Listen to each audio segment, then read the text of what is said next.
My mother called me at 11:51 at night. I didn't even have to pick up the phone to know the exact tone she would use. It was that sharp, wine-soaked condescension that always made me feel like I was a stubborn kid breaking her favorite crystal vase. She didn't offer a greeting. She didn't ask how my children were doing. She just launched straight into the eviction of my soul. "Mason," she said, her voice dripping with this heavy, artificial regret that she probably practiced in the mirror. "Your father and I have made a decision. You and the kids aren't coming to the ski lodge for Christmas dinner this year." I stood in my kitchen, looking out at the city lights from the 54th floor. I didn't ask why. I didn't beg. I already knew the answer, but I let her say it anyway. "Your brother Elijah is bringing his new fiancée, Carter, to meet the extended family," she continued, her breathing quickening with excitement just saying the man's name. "Carter is a high-level executive. The kind of man who deals in millions and expects absolute perfection. Elijah doesn't want your messy toddlers running around. A single dad with 2 noisy kids just isn't going to work out with the image we need to project. They'd ruin the perfect image, Mason. Surely you understand that." "If you really want the kids to have their little gifts," my mother added, her voice dropping to a harsh whisper, "you can come to the service entrance after the sun goes down. I'll tell the estate staff to let you wait in the heated mechanical room by the boilers. You can see your brother from a distance, but you are not to step foot in the main dining hall. Carter doesn't need to know I have a son who couldn't keep his family together." I stared at the black marble of my kitchen counter. The silence in my penthouse was absolute. I felt the cold granite under my fingertips. I didn't yell. I didn't tell her that I was the one secretly paying for the very phone she was calling me from. "I understand perfectly, Mom," I said. "I really do." I hung up the phone before she could say another word. Later that week, they showed up at my Aspen estate, furious and demanding answers. And the moment Carter, my brother's arrogant fiancé, saw my wrist across the dining table, all the color drained from his face. He went dead pale, his hands shaking violently as he realized exactly whose house he had just broken into. Before I tell you about the absolute disaster that hit them that night, and the exact moment their perfect image shattered into a million unfixable pieces, please let me know where you are watching from in the comments section below. I love seeing where my listeners are from. Grab a warm cup of coffee, sit back, and listen to the whole story, because you are not going to believe the audacity of these people. To really make you understand how sweet that moment in Aspen was, I have to take you back. I have to explain why my mother thought I was a failure, and why I let her believe it for so long. You see, the pain doesn't start with a missed Christmas dinner. It started exactly 5 years ago, on a night where the rain was coming down so hard it felt like the sky itself was trying to wash me away. I was 27 years old. I had just gone through the most brutal custody battle of my entire life.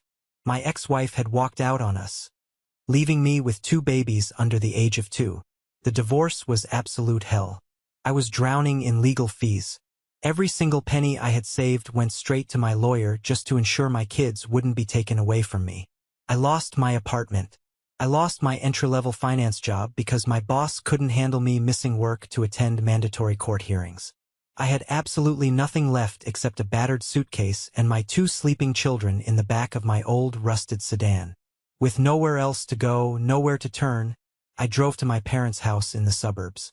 It was a massive, sprawling home with perfectly manicured lawns and a 3-car garage. I stood on their porch, the freezing rain soaking right through my thin jacket, and I rang the doorbell. My hands were shaking from the cold and the sheer exhaustion. My mother opened the door. She didn't look at my pale, exhausted face. She didn't look out at the car where her grandchildren were sleeping. She looked straight down at the cheap, wet suitcase sitting by my boots. Her face immediately tightened into a scowl. My brother Elijah stepped up behind her. He was 25 at the time, freshly graduated, wearing a ridiculously expensive cashmere sweater my parents had bought him to celebrate his new low-level marketing promotion.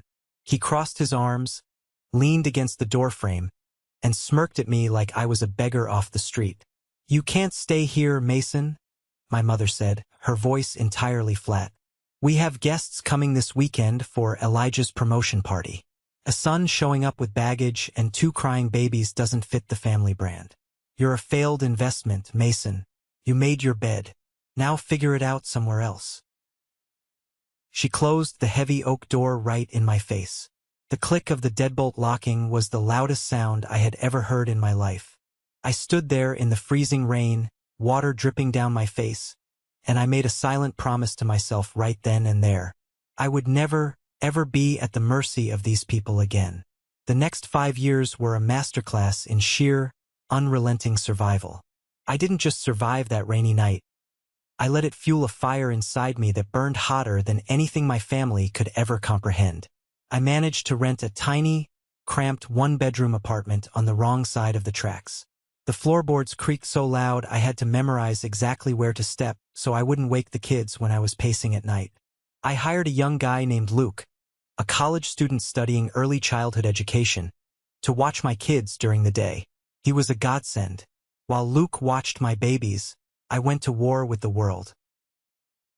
I started taking freelance financial consulting gigs online. I worked 18-hour days every single day. I drank cheap, bitter coffee until my stomach physically burned. I would rock my daughter to sleep with one arm and type up massive risk assessment portfolios with the other. People think real wealth is built in shiny boardrooms with catered lunches. It's not. It's built at 3 a.m. at a cheap, wobbly folding table while the rest of the world is sleeping. That's when I met Matthew. He was an older, seasoned investor who had been burned badly by the big Wall Street firms. He saw something in my aggressive, no-nonsense approach to market analysis. We partnered up. We started buying up distressed assets, restructuring them, and flipping them quietly. We didn't want our names in the flashy financial papers. We wanted the raw power, not the fame. Within 3 years, we had formed Apex Holdings, a private equity juggernaut that moved quietly through the financial market like a ghost. By the time I was 32, I wasn't just wealthy.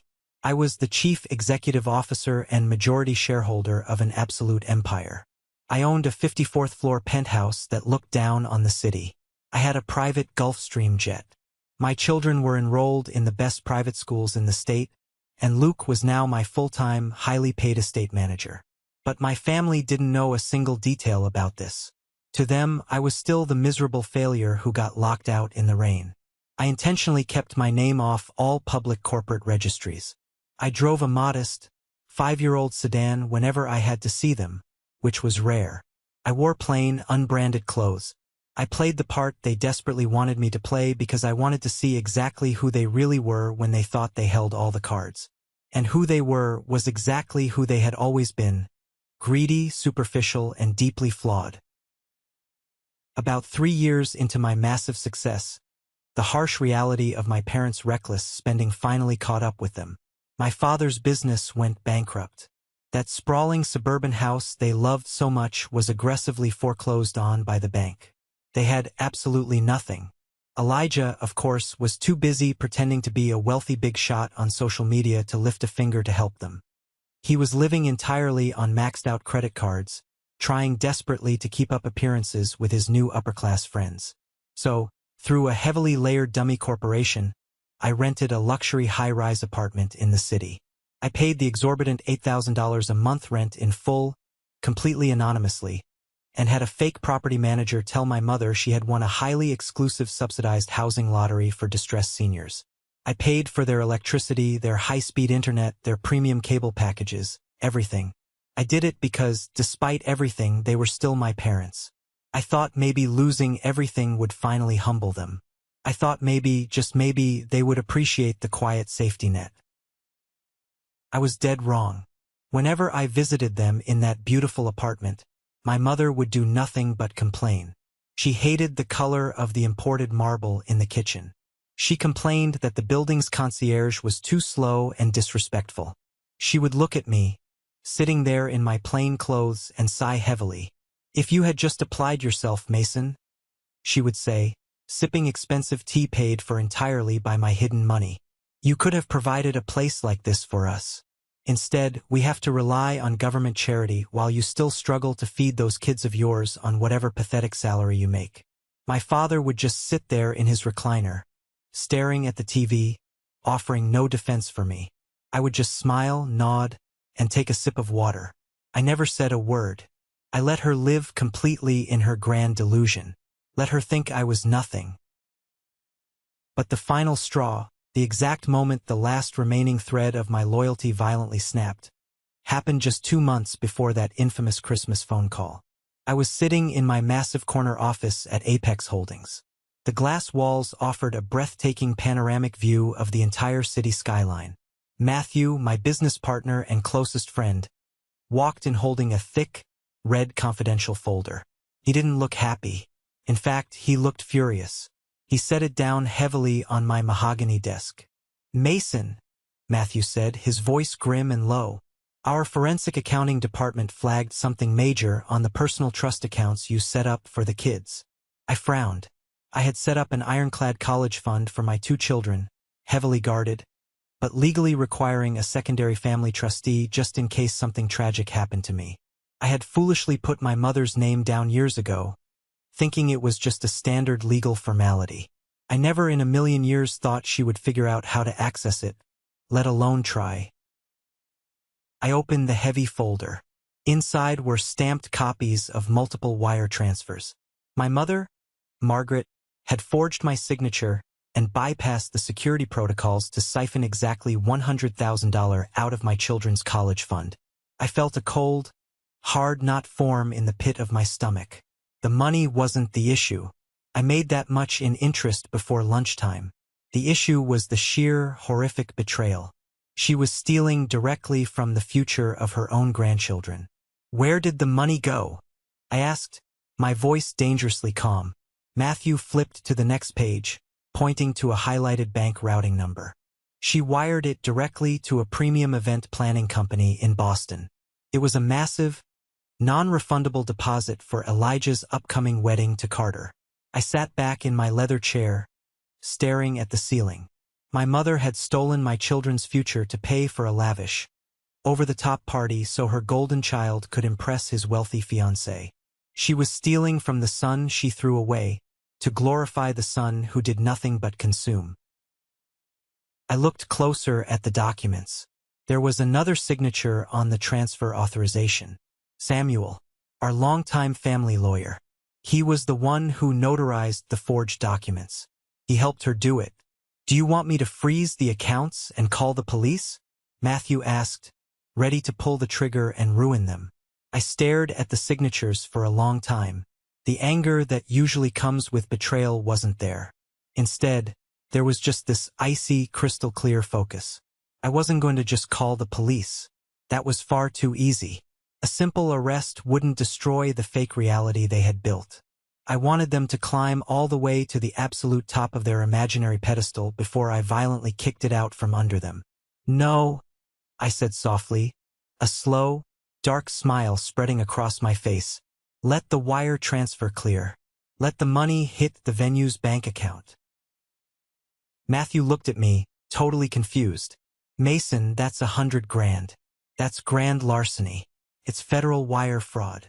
"Exactly," I replied, closing the folder. "It's a digital trail. If we stop it now, she can claim it was an administrative error. If the money lands, the crime is complete. We let her hang herself with her own greed." Here is the thing my mother didn't know. Samuel wasn't her loyal accomplice. He was my employee. When I found out about the forgery a month prior, I didn't confront my mother. I went straight to Samuel's upscale law office.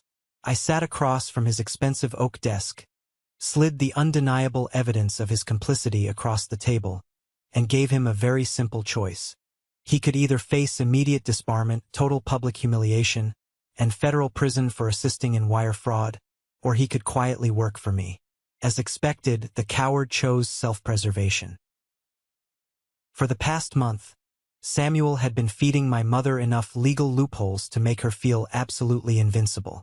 He helped her structure the stolen $100,000 through multiple interstate banks, intentionally triggering every single red flag the Securities and Exchange Commission looks for. He made sure the digital fingerprints belonged entirely to Margaret and Elijah. The trap wasn't just set. The steel jaws were already clamped tightly around their ankles. They just hadn't looked down yet to see the blood.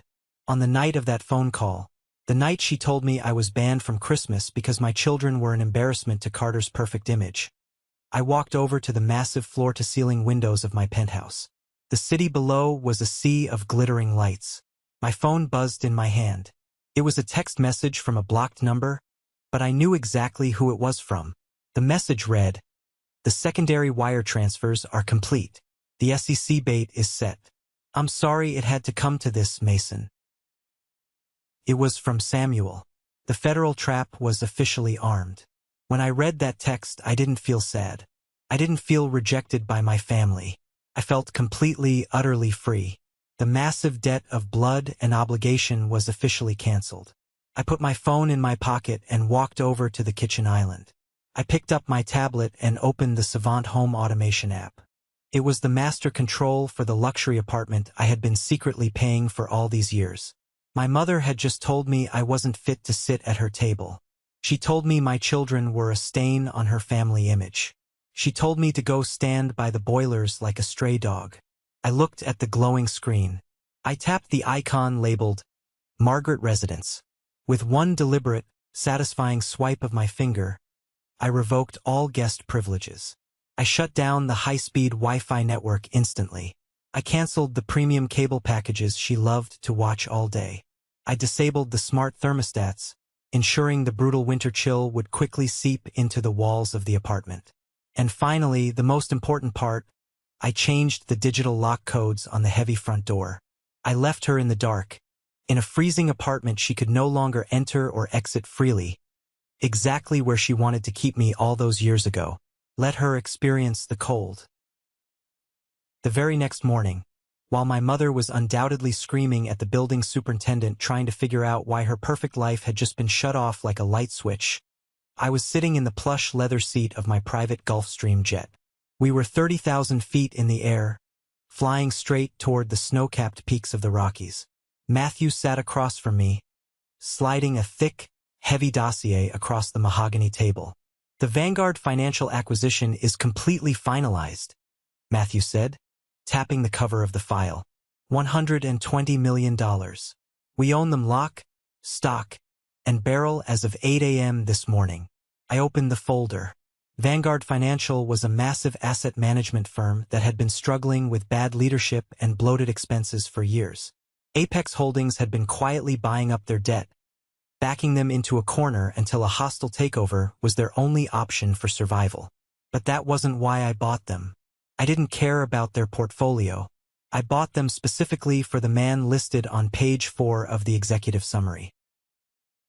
I stared down at the glossy corporate headshot of Carter, Elijah's fiancé, the man whose perfect image my children would supposedly ruin.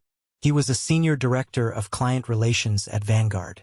According to the highly detailed file, he was vastly underqualified, wildly overpaid, and had a nasty habit of using company funds to rent luxury properties to impress his personal guests. "He's middle management disguised as royalty," Matthew noted, following my gaze to the photo. "He's heavily in debt, Mason. He leased that flashy sports car he drives. He financed the engagement ring he gave your brother. He even has a secondary mortgage he's defaulting on. The guy is a walking house of cards. And my idiot brother thinks he's marrying a billionaire," I said, a dry, humorless laugh escaping my throat. "They really are a match made in heaven. Two parasites feeding off an illusion."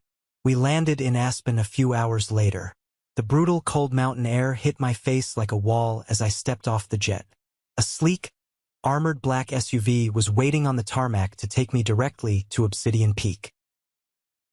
Obsidian Peak wasn't just some rented ski lodge. It was my personal estate. It was a sprawling, 20,000 square foot architectural masterpiece made of black stone, reinforced steel, and massive panes of glass, built directly into the side of the mountain. It had a 30-foot heated marble foyer, a private chef's kitchen, an indoor pool, and a dining room that completely overlooked the valley. It was a fortress of absolute, unapologetic luxury. I arrived at the house, greeted by Joseph, my head butler and estate manager. Joseph was a distinguished older man who managed the property with strict military precision. "Welcome home, Mr. Mason," Joseph said, politely taking my heavy winter coat. "The house is fully prepped. Your security team, led by John, is stationed out of sight in the lower guest wing. However, we have a slight anomaly at the perimeter." Joseph handed me an iPad displaying the live high-definition feed from the front gate security cameras. A rented, mid-tier SUV was aggressively honking its horn at my massive wrought iron gates. Inside the car, I could clearly see my mother in the passenger seat, my father driving, and Elijah and Carter in the back. I raised an eyebrow, staring at the screen. How on earth did they find this exact place? "It appears Mr. Carter accessed the Vanguard Corporate Perks Registry right before our acquisition lockout initiated," Joseph explained calmly. "He essentially stole the master key code for this property. He has logged it in his personal itinerary as a company retreat to impress his future in-laws." I had to hand it to him. The sheer, blinding audacity was almost impressive. Carter, a mid-level director drowning in debt, had stolen the access codes to his new boss's private multimillion-dollar estate to pretend he owned it for Christmas. I remembered what a mutual friend, Wyatt, had texted me a few days ago. Wyatt was a guy I grew up with, someone who deeply envied my success. Wyatt knew I owned massive property in Aspen. He had maliciously slipped the location to Elijah, hoping my loud, obnoxious family would crash my quiet holiday. Wyatt was a snake, but right now his betrayal was playing perfectly into my hands. "Sir, shall I have John and the security team escort them off the mountain immediately?" Joseph asked, his finger hovering over the radio comms button. "No," I said softly, my eyes fixed intently on the camera feed. I watched my mother shivering in her cheap faux fur coat as Carter aggressively punched the stolen code into the keypad. The light blinked green. The massive gates slowly swung open. "Let them in, Joseph," I instructed, handing the iPad back to him. "Instruct all the staff to completely disappear. No one is to be seen. I will handle our guests personally." Joseph bowed slightly. "As you wish, sir." I walked into the staff quarters, opened the supply closet, and pulled out a simple, black cashmere service apron. I tied it tightly around my waist, over my plain sweater. I checked my reflection in the polished steel of the kitchen refrigerator. I didn't look like a billionaire CEO. I looked exactly like the pathetic failure they expected me to be. I looked like the hired help. I walked out into the grand foyer and stood silently by the massive interior oak doors, waiting for the storm to blow inside. The heavy oak doors of Obsidian Peak swung open with a violent rush of freezing wind. Snow swirled across the heated black marble floor of the magnificent foyer. My mother, Margaret, stomped inside first, violently shaking the snow off her coat like a wet dog. My father, Robert, followed meekly behind her, sweating as he carried 3 heavy designer knockoff suitcases. Elijah and Carter strolled in last, laughing loudly about something, their breath pluming in the freezing air. "My God, Carter, it's absolutely magnificent," my mother gasped, her voice echoing loudly off the 30-foot ceilings. She spun around wildly, taking in the massive modern chandelier, the expensive abstract art on the walls, and the sheer, breathtaking scale of the space. "It's a literal palace. I can't believe this is yours." Carter puffed out his chest, completely ignoring the fact that he had stolen the entry code and was trespassing. "Well, Vanguard takes very good care of its top executives, Margaret. Consider this your home for the holidays. Only the best for my new family." Then, Margaret turned her head and saw me. I was standing perfectly still next to the coat closet, my hands clasped professionally in front of me, wearing the black service apron. The overwhelming joy instantly vanished from her face. Her features violently twisted into a mask of pure, unadulterated rage. Her eyes widened, not with guilt for what she had done to my children's fund, but with sheer disgust that my presence was ruining her aesthetic moment. "Mason!" she shrieked, her voice cutting through the massive room like a rusty saw. "What in the hell are you doing here?" She didn't wait for an answer. She marched furiously across the heated marble floor, her heels clicking aggressively. When she reached me, she didn't hesitate for a second. She raised her hand and slapped me hard across the face. The sound cracked like a whip in the cavernous foyer. My head snapped violently to the side.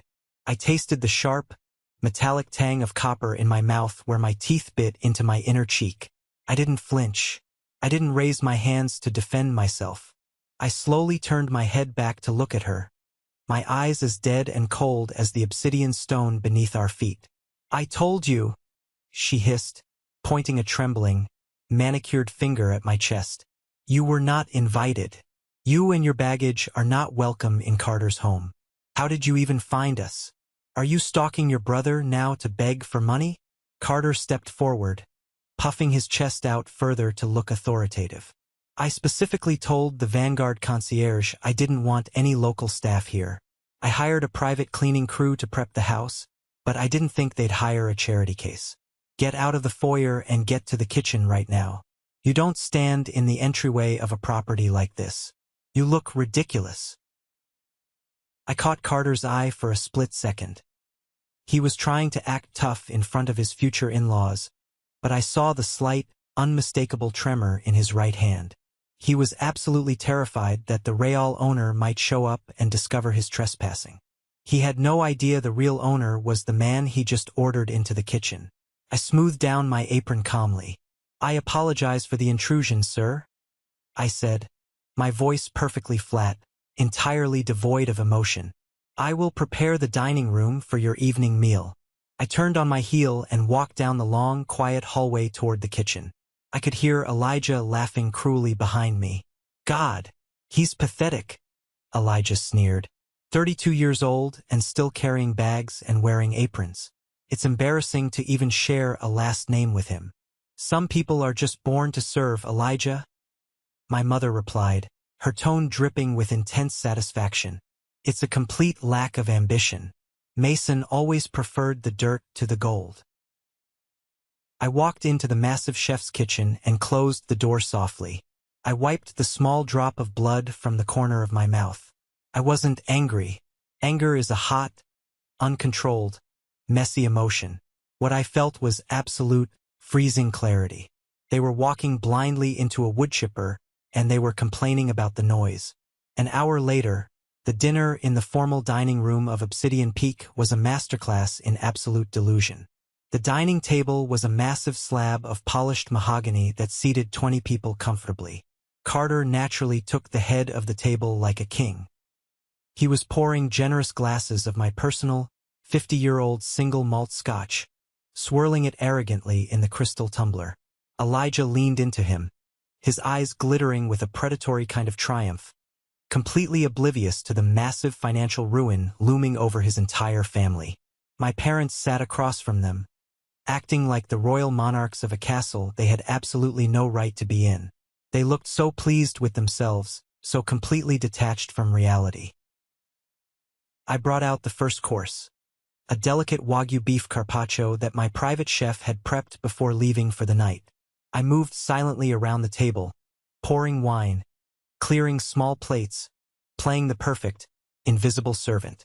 Carter took a bite and loudly, obnoxiously chewed. "So, Mason," he said, not even bothering to look up at me. "Elijah tells me you struggled heavily with child custody a few years back. Nasty business, divorce. Good thing you don't have the kids with you tonight. This environment is for adults who actually understand wealth." He took a large gulp of my expensive scotch. "You know, with my new promotion and my executive salary, I could probably pull some strings. Get you a job in the mailroom at Vanguard. Give you a chance to earn a real paycheck instead of relying on leftover tips." "That's incredibly generous of you, Carter," my mother chimed in eagerly, glaring at me. "You should say thank you, Mason. Carter is offering you a literal lifeline out of poverty." I stepped behind Elijah's chair with a heavy bottle of vintage, $5,000 red wine to refill his glass. "I don't know, Mom," Elijah mocked, his voice a sharp, nasal whine that grated on my nerves. "I don't think Mason has the brain capacity for a real corporate office. Look at him. Imagine being in your 30s and still pouring drinks for people who actually made something of themselves.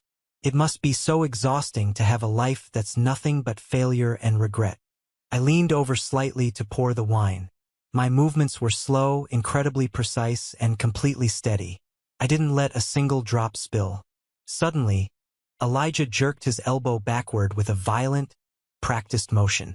He slammed his arm directly into my wrist on purpose. The heavy crystal wine glass tipped over immediately.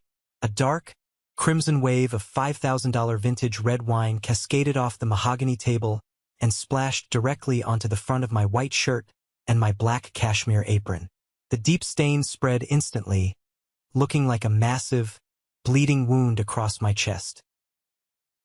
The sound of the heavy glass hitting the solid wood table was like a gunshot in the quiet room. Elijah gasped, letting out a fake, high-pitched sound of absolute shock. "Oh my God! You clumsy idiot! Look what you did! You got it all over the table. You're completely incompetent." My father just shook his head in pure disgust. My mother didn't even flinch. She just stared at the red stain dripping from my apron onto the heated marble floor. "Clean it up, Mason," my mother ordered, her voice cold and utterly unforgiving. "Get on your knees and clean it up right now. Use your bare hands if you have to. It's the only thing you're good for." I didn't move to get a towel. I didn't apologize. I didn't get on my knees. I simply stood there, perfectly straight, letting the expensive wine drip from my clothes onto the floor. The room went dead silent, and then Carter stopped laughing. Carter, who had been grinning arrogantly a second ago, suddenly went bone white. His eyes locked onto my left wrist, which had been exposed when Elijah violently knocked my arm back. He wasn't looking at the spilled wine. He wasn't looking at the stain. Carter was staring, with sheer, unadulterated terror, at the custom, diamond-encrusted cufflink securing my sleeve. It was the Founder's Edition. There were only 5 of them in existence, and they were exclusively worn by the board members of Apex Holdings, the massive company that had just bought his entire life. The air in the formal dining room of Obsidian Peak didn't just turn cold. It vanished. The oxygen was entirely sucked out of the space. Carter, who had just been laughing loudly, stopped breathing. His jaw went completely slack. His expensive, perfectly manicured hands started to shake so violently that the ice in his scotch glass rattled against the crystal. He wasn't looking at the red wine dripping off my chin. He wasn't looking at the stain ruining my apron. He was staring dead at my left wrist. When Elijah violently knocked my arm backward, my sleeve had hiked up just enough to expose my cuff. Secured tightly in the buttonhole was a solid platinum cufflink, heavily encrusted with crushed diamonds, formed into the sharp, geometric crest of Apex Holdings. It was the Founder's Edition. There are exactly 5 of these in the entire world. They were minted on the day Apex cleared its first $1 billion in managed assets, and they are exclusively worn by the executive board members. Carter worked in high finance. He knew exactly what that crest meant. More importantly, he knew exactly who had just executed a hostile takeover of his firm, Vanguard Financial, at 8 a.m. that very morning. The massive merger had sent shockwaves through the industry. Everyone at Vanguard was terrified of the faceless, ruthless CEO of Apex who was coming to clean house. And now that very CEO was standing in front of him, covered in cheap wine, holding a serving towel. "Carter?" Elijah asked, his nasal voice tinged with sudden confusion. He reached out and touched Carter's shoulder. "Babe, what's wrong? You look like you've seen a ghost. Are you feeling sick?" Carter didn't answer. He couldn't. His eyes slowly trailed up from my wrist, past the stained apron, and finally locked onto my face. The sheer, unadulterated terror in his eyes was the most beautiful thing I had ever seen. He was a man watching his entire life, his career, his status, completely incinerate in real time. My mother, completely oblivious to the silent transaction of power happening at the table, scoffed loudly. "Carter, don't let this clumsy fool ruin your evening. I told you he was a disaster. Mason, I told you to get on your knees and clean up this mess. If you don't scrub this floor right now, I will personally ensure Carter has you fired from whatever pathetic temp agency sent you here. I reached into the deep pocket of my black service apron. I didn't pull out a towel. I pulled out a single, neatly folded sheet of heavy stock paper. I didn't say a word. I simply stepped forward and slid the paper directly across the polished mahogany table. I slid it right through the puddle of spilled red wine. The expensive vintage soaked into the edges of the paper, turning it the color of dried blood. I pushed it until it stopped exactly an inch away from Carter's trembling fingers. It was the official whistleblower receipt from the Securities and Exchange Commission. It explicitly detailed the $100,000 fraudulent wire transfer that Margaret and Elijah had executed to embezzle from my children's trust fund. It had all the routing numbers. It had the forged signatures. And at the bottom, it had the official stamp of a pending federal investigation. Carter looked down at the paper. His eyes darted across the text. I watched his throat bob as he swallowed hard. He read the names. Margaret, Elijah, wire fraud, grand larceny. Then he looked at the name of the victim, the owner of the trust, Mason.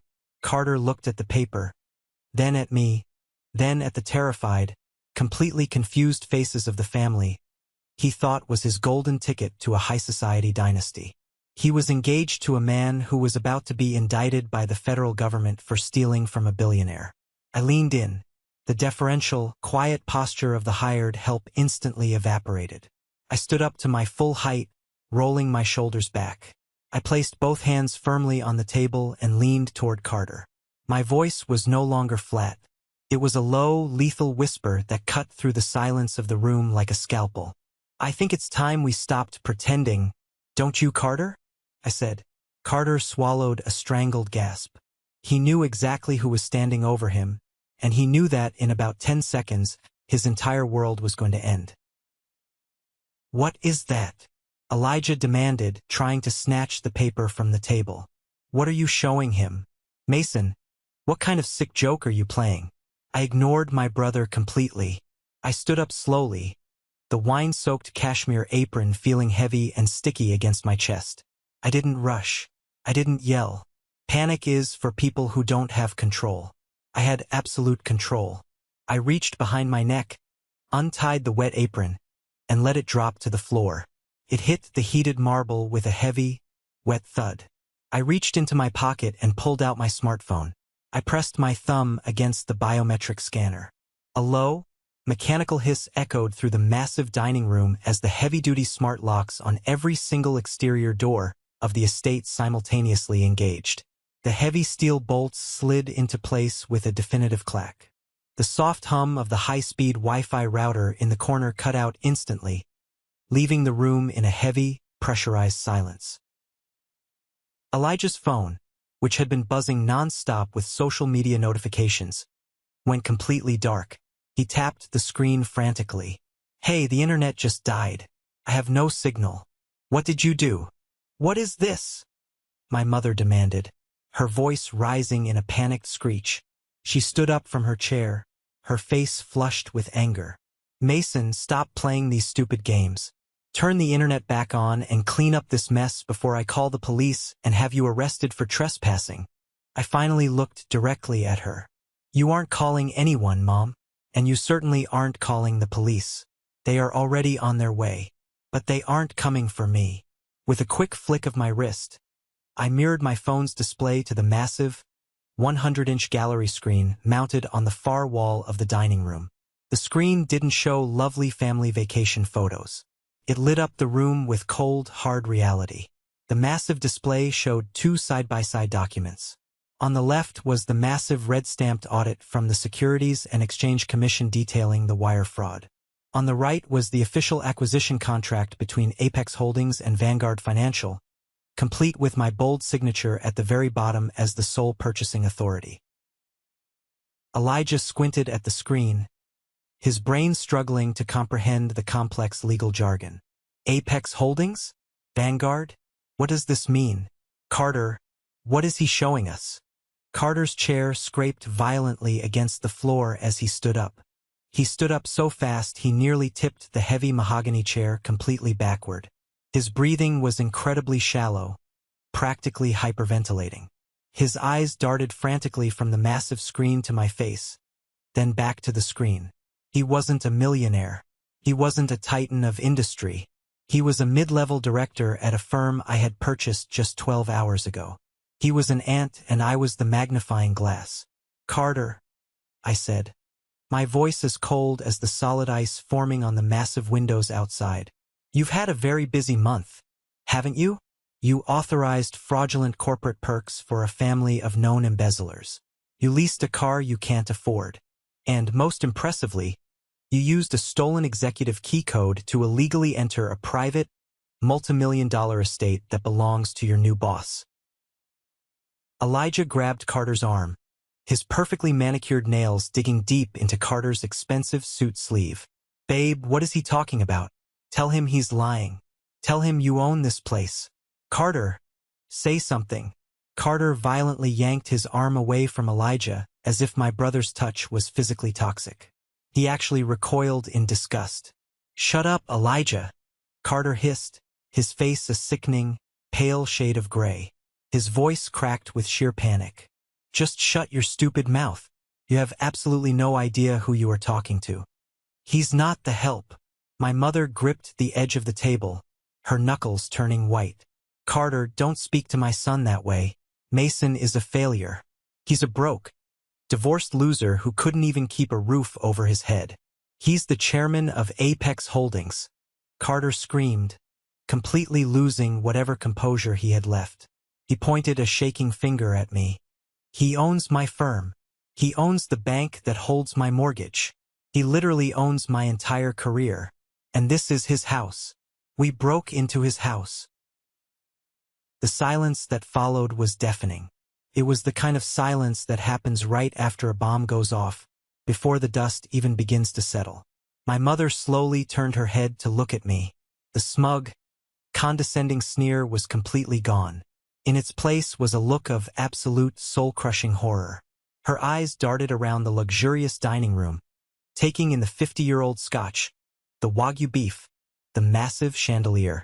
She was finally realizing that the son she had discarded like trash had built a literal empire, and she had just slapped him across the face in his own foyer. My father sank slowly back into his chair, his hands covering his face. He knew it was over.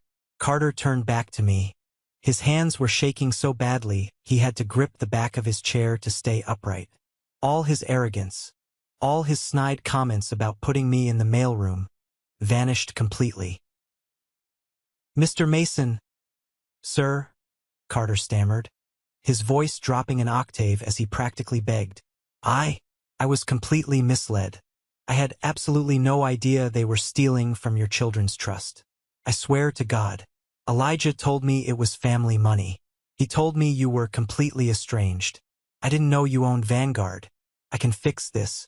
Please, sir. Don't ruin me. I didn't blink. I didn't show a single ounce of mercy.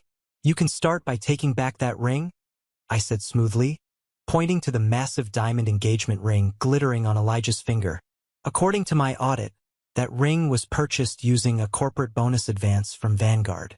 A bonus that I, as the new chairman, have officially decided not to approve. That ring is company property. Elijah gasped, clutching his left hand to his chest. No, you can't do that. Carter gave this to me. We're getting married. Take the ring off, Elijah, Carter demanded, his voice suddenly vicious. He turned on the man he supposedly loved without a second of hesitation. Give it back to me right now. You told me your family had money. You told me this was a wealthy dynasty. You're nothing but a bunch of broke, thieving frauds. Give me the ring. Elijah started to cry, real, ugly tears streaming down his face as he struggled to pull the tight band off his finger. He practically threw it at Carter, who caught it and immediately shoved it deep into his pocket. Good, I said, my voice dangerously soft. And now, Carter, since you brought these trespassers into my home, you can personally escort them out. This is the moment that changes everything, the moment I finally took back control of my life. Thank you so much for your patience and for staying with me until now. You've been amazing. Please give this video a like and comment 1 below to let me know you've made it this far. Not only does this help more people find this story, but it also lets me know that my experiences truly mean something to someone. Your support is my greatest motivation to keep sharing the rest of this journey. I didn't wait for Carter to argue. I reached into my pocket, pulled out my phone, and hit a single red button on the Savant app screen. The massive front doors of the grand foyer immediately swung open, inviting the howling, freezing Aspen blizzard directly into the house. The temperature in the room plummeted in seconds. From the shadows of the long hallway, John, my massive head of security, stepped out. He was followed by 3 other heavily built security guards wearing sharp black suits and earpieces. Their expressions were as blank and unyielding as the stone walls of the estate. They didn't look like bouncers. They looked like a tactical extraction team.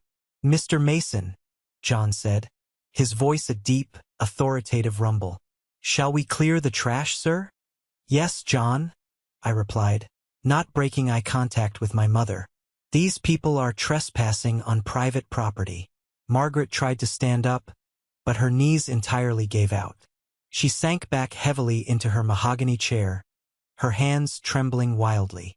The absolute reality of her situation was finally crashing down on her. The money she stole was tracked. The house wasn't hers. The son she hated held all the power, and the son she worshipped was currently sobbing over a repossessed ring. "Mason, please," my mother choked out, her voice cracking with desperate, pathetic tears. She reached a shaking hand out across the table toward me. "Please, there's a blizzard out there. It's 20 degrees below zero. We have nowhere to go. We don't have a hotel. We don't have any money. Mason, I'm your mother. It's Christmas." I looked down at the woman who had locked me out in the freezing rain 5 years ago when I had 2 infant children in my arms. I looked at the woman who told me to go stand by the boilers in the mechanical room so I wouldn't ruin her aesthetic. I felt absolutely nothing for her. No love, no hate, just a cold, vast emptiness. "I'm just protecting the image, Mom," I said, throwing her exact words right back in her face. "A family of federal felons just doesn't fit the Apex Holdings corporate brand. Surely you understand that." I nodded to John. Within 30 seconds, the screaming, the crying, and the desperate pleading were physically dragged out of the dining room. John and his men didn't use excessive force, but they didn't offer an ounce of gentleness either. They grabbed the heavy designer suitcases my father had brought in and tossed them roughly out onto the snow-covered driveway. My father was completely silent. He didn't say a single word as the guards escorted him out. He just kept his head down in total shame. Elijah fought the guards, screaming curses at me, calling me a monster, right up until the moment they deposited him on the icy pavement. Carter practically ran out the door on his own, clutching his Vanguard access badge like a pathetic lifeline, desperately hoping I wouldn't call the police on him for breaking and entering. He sprinted past my mother, completely abandoning his future in-laws to fend for themselves in the snow. I walked slowly out to the grand foyer. I stood in the doorway, the freezing mountain wind biting at my face, and I watched them. I watched my mother shivering in her cheap coat. I watched my brother crying over his lost status. I watched them stumble through the heavy snow down the long, winding driveway of Obsidian Peak, swallowed entirely by the shadows of the storm. I hit the button on the wall panel. The massive oak doors swung shut, sealing perfectly. The heavy deadbolts engaged with a satisfying final click. The howling of the wind was instantly cut off. The house was finally quiet. I stood in the massive, luxurious foyer entirely alone. The air inside the estate felt completely different. Felt lighter. Felt clean. The toxic, suffocating weight that had been pressing down on my chest for 32 years was completely gone. The storm raging outside Obsidian Peak wasn't just weather. It was a massive, violent cleaning crew, washing away the last remnants of a family that never deserved me. Fan 7, Subpart 7.1. Ban tin sang ham sao va ban on so tu sap viet. 1202. By the time the sun actually rose on December 26th, The local news cycle was absolutely buzzing. The headline wasn't about a lavish high society Christmas party in Boston. It wasn't about Elijah's glamorous wedding. It was all about the massive Aspen embezzlement scandal. My mother and brother didn't spend the rest of their Christmas night in a warm motel. With no money, no credit cards, and a massive storm trapping them in town, they were eventually picked up by the local police for loitering inside a closed gas station. But that was just the beginning. The Securities and Exchange Commission doesn't take time off for the holidays. By the end of January, the federal indictments were officially unsealed. The trial was brief and incredibly brutal. I didn't even have to testify. The digital trail Samuel had helped them create was so damning, so flawlessly documented, that their own defense attorney practically begged them to take a plea deal. They refused, completely blinded by their own delusion, thinking they could charm their way out of federal fraud. The judge assigned to their case was Judge Gray. She was a tough, no-nonsense woman who had spent 30 years on the bench watching wealthy social climbers fall from grace. She didn't care about my mother's aesthetic. She didn't care about Elijah's social media following. All she cared about was the fact that a grandmother had forged documents to steal $100,000 from the educational trust of two innocent toddlers. When it came time for sentencing, Judge Gray looked down at my mother with absolute disgust. "Margaret," Judge Gray said, her voice echoing in the quiet courtroom, "you have shown zero remorse. You stole from your own blood to fund a lifestyle of pure vanity. You are a predator cloaked in expensive clothing." Margaret was sentenced to 6 years in a state penitentiary facility. Elijah, because of his direct involvement and his complete lack of cooperation, received a 4-year sentence for his role in the criminal conspiracy. On top of the prison time, the court ordered a total financial restitution of $142,000. Every single penny they had stolen from the trust, plus all the extensive legal fees I had racked up having my firm hunt them down. My parents' remaining meager assets were entirely liquidated. My father, thoroughly disgraced and broken, had to move into a tiny, run-down assisted living facility on the outskirts of the city. The social fallout from the trial was even more lethal than the legal one. The wealthy friends my mother had spent decades trying so desperately to impress didn't send heartfelt letters of support. They didn't start a defense fund. They blocked her phone number and deleted her from their social media before her first mugshot even went viral on the local news networks. Carter didn't fare much better in the aftermath. The morning after the Aspen disaster, I officially took my seat as chairman at Vanguard Financial. My very first executive action was to call Carter into the main boardroom. I didn't yell. I didn't gloat. I simply handed him his immediate termination papers, citing severe ethics violations and unauthorized use of company assets. His professional reputation in the high finance world was completely incinerated overnight. No reputable firm in the entire country wants to hire a director who gets scammed by a family of frauds and breaks into his boss's house. Last I heard through the industry grapevine, Carter is currently working a miserable, mid-level analyst job in a small, depressing city where absolutely nobody knows his name. He lives in a tiny studio apartment that costs less in rent than the luxury watch I used to let him wear. And Wyatt, the supposed friend who leaked the location of my Aspen estate? I didn't sue him. I didn't confront him. I simply used my influence to quietly ensure he was blacklisted from every exclusive country club, investment circle, and high society event in the state. He wanted to play games with the elite, so I permanently revoked his invitation. He is completely isolated, left to rot in his own jealousy. About 3 months after the sentencing, I received a thick manila envelope in the mail. The return address was the minimum security state correctional facility where my mother was currently being held. I sat at my massive desk in the penthouse, looking at her handwriting. I opened the envelope. Inside were 8 pages of lined paper, covered edge to edge in the exact same toxic poison she had always spewed. "Mason, I'm still your mother," she wrote in the very first paragraph. "I did all of this to give our family a future. You are the one who destroyed us. You set us up. You are a terrible son." I stopped reading. I didn't read the second page. I didn't even scan the rest of the letter. 5 years ago, A letter like that would have completely broken me. I would have spent days agonizing over it, wondering what I did wrong, wondering how I could fix it.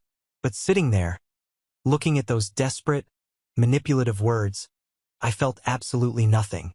No anger, no familiar tightening in my chest, just a wave of pure, unadulterated indifference. I took the 8 pages, walked over to the heavy-duty industrial shredder next to my desk, and dropped them straight into the slot. The mechanical hum of the machine violently destroying her words was the only reply she was ever going to get from me. I realized right then that the opposite of love isn't hate. Hate takes energy. Hate requires you to care. The opposite of love is silence. That night, my chosen family gathered at my penthouse. The massive dining table was empty. Instead, we were all sitting comfortably on the plush living room rug. My brilliant assistant Matthew was there, laughing loudly. John, my giant head of security, was sitting cross-legged, trying to fold a tiny paper airplane. Luke, the loyal nanny who had helped me raise my kids when I had absolutely nothing to my name, was busy handing out slices of pepperoni pizza. And my 2 children, safe, happy, and completely oblivious to the darkness of the world, were busy building a massive fort out of designer moving boxes in the corner of the room. We didn't talk about stock portfolios. We didn't talk about corporate image. We didn't talk about the people sitting in prison cells. We just ate pizza on the floor and enjoyed the warmth of the room. For the first time in my entire life, my home didn't feel like a cold, rigid showroom designed to impress strangers. It felt like a true sanctuary. I want you to look closely at this situation for a second. I'm Mason. I am 32 years old, and I am finally completely free. People told me for years that blood is thicker than water. They use that phrase constantly to trap you, to make you feel guilty for walking away from toxic abuse. But they always conveniently forget the rest of the actual quote. The blood of the covenant is thicker than the water of the womb. The family you actively choose, the people who stand by you when you are standing in the freezing rain with a broken suitcase, those are your real family. You are absolutely allowed to walk away from people who hurt you, even if you share a last name. You do not owe your peace, your sanity, or your wealth to anyone who treats your mere existence like a liability. Setting a boundary isn't an act of war. It is an act of essential self-preservation. If you are sitting at a table where you constantly have to shrink yourself down just to fit in, stand up and leave. Go build your own table. Build a massive empire if you have to. But never, ever let someone make you feel small in a house that you paid for with your own strength. Thank you for sticking around and listening to my story. It's not easy opening up about the darkest moments of my past, but sharing it with all of you makes the burden feel so much lighter. I hope this resonated with you in some way, especially if you've ever felt like the black sheep of your own family. Have you ever found yourself in a similar situation? Have you ever had to completely cut ties with a toxic family member to save your own sanity? I want to read your stories. Drop down into the comments right now and tell me about the boundaries you've had to set. We can all learn from each other's strength. Now for a special request. If you are hearing my voice right now, it means you didn't click away. It means you stayed through the pain, the struggle, and the final victory. You are part of what I like to call the 1% Club. To prove you made it all the way to the very end, I want you to go to the comments and simply type the letter W. W stands for winner. When I see that W, I'll know that you are one of the amazing people who understand what it really takes to survive and win. Please don't forget to hit that like button. It really helps push the story out to people who might desperately need to hear it today. And if you want to join our growing community of winners, hit follow. I have so many more stories to share, and I'd love for you to be here for the next one. Stay strong, protect your peace, and I will see you in the next video.